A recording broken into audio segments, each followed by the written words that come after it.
งลาวโอนครดังสันฟ้าเสียงลาวโอนครดังสันฟ้ายังคงกลางลาสักการะองค์อาตุโนเฮ้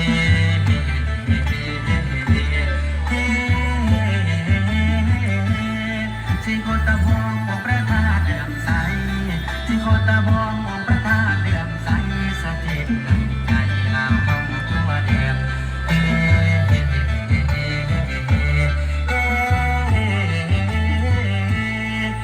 ไม่ลาวเข้านี่สิหยอดถ้วยปีไม่ลาวเข้านี่สิหยอดถ้วยให้สุขร่ำรวยอำนวยไว้พร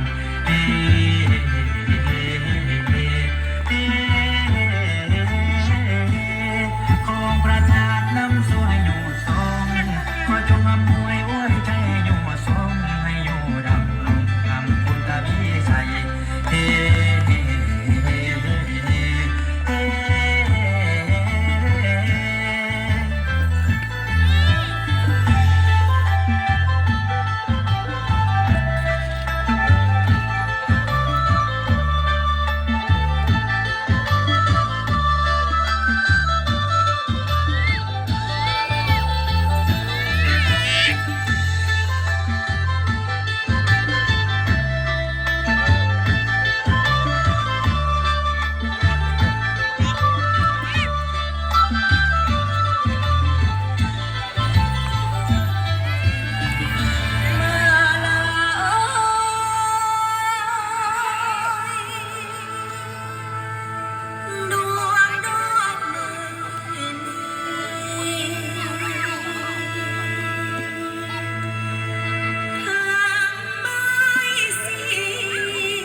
บูชาพระเจ้าใหญ่องค์